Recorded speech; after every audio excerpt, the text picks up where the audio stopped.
do I feel bad? Well, something is off there. So it's a call. So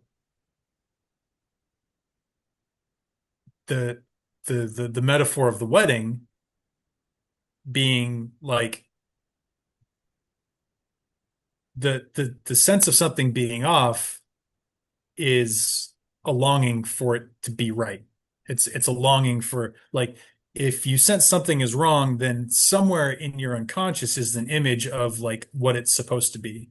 Or Mm, there's a call, there's a desire, probably not an image because that can get tricky, but like there's the energy is moving you in a certain way mm, towards a thing.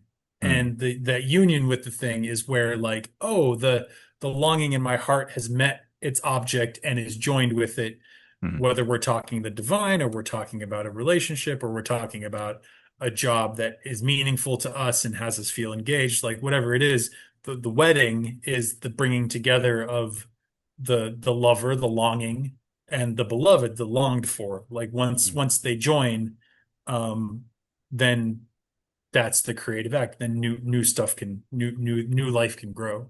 mm, Um, and sort of the drama continues. Whereas with tragedy, the two don't meet, and it ends badly, and everyone dies. yeah. And so in the very least, it amplifies that longing even more of like, oh, it doesn't shouldn't be this way. They Mm, shouldn't have had to die that way. She shouldn't have had to kill her children. Why did that happen? Oh, his arrogance. Oh, mm, his inability to deal with this thing. And what about me? Like, oh, when I can't deal with this thing, am I setting up these tragic circumstances? And how can mm, I be more stoic? How can I be more like in the face of what's going on and honest and true about what it is and respond in a way that is grounded and calm and like you were saying sort of before the call, all those things of like mm, it calls us to be human again, to have choice, to instinct, to initiate our power to get ourselves out of that particular rut, mm. whatever that might be. Um, And so we yeah. can consummate rather than we can create rather than destroy, or hmm rather than what leads to destruction.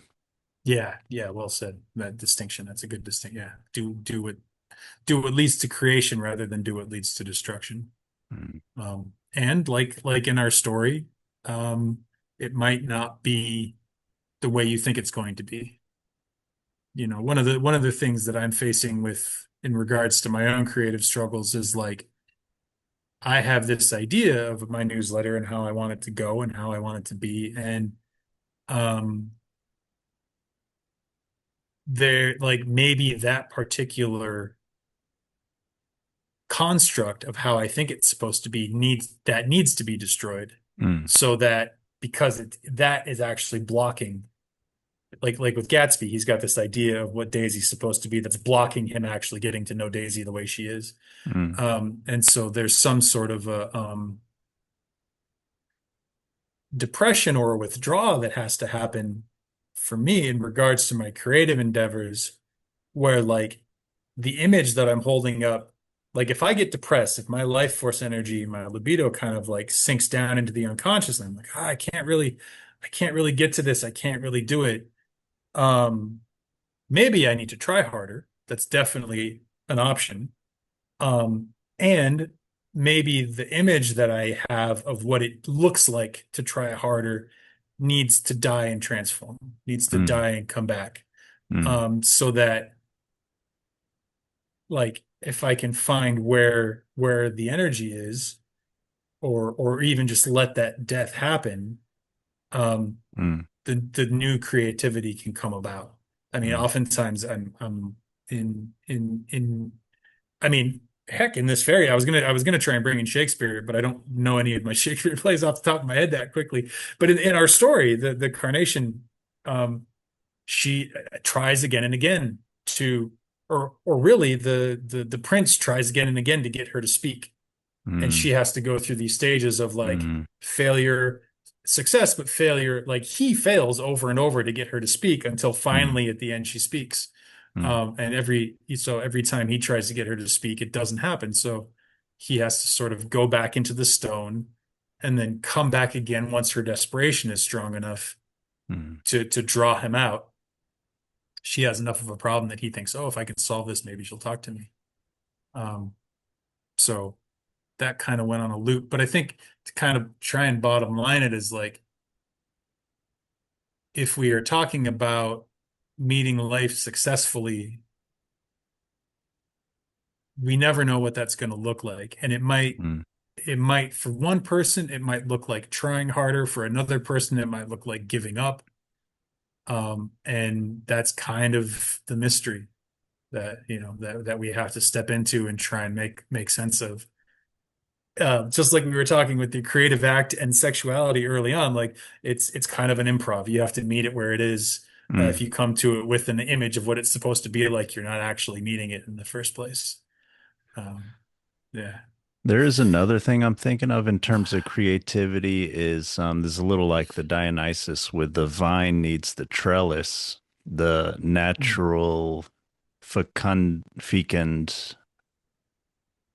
ent growing entity, the plant, mm, needs a type of structure. And to extend that, I mean, often, creatives, will often start with a story or a folktale or something like that, or have a genre that they're writing in. It does give them some structure for the creativity.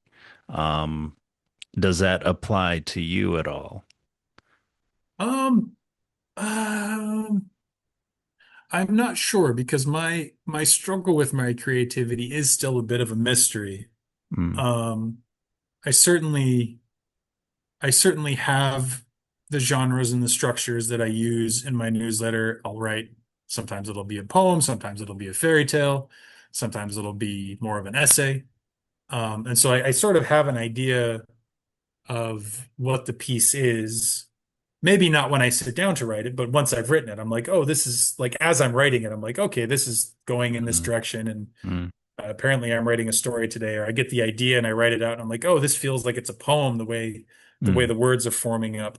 So I can kind of draw on it that way. And then especially once the revising process happens, where it's like, oh, how do I polish it?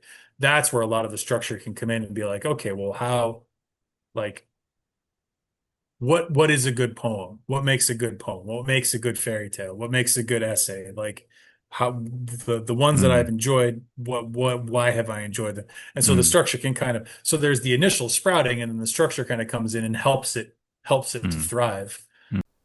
Please like and subscribe for more of our open-minded content and comment below on your thoughts or questions about the story. Let us know if you'd like us to cover another stimulating story, and thank you for participating.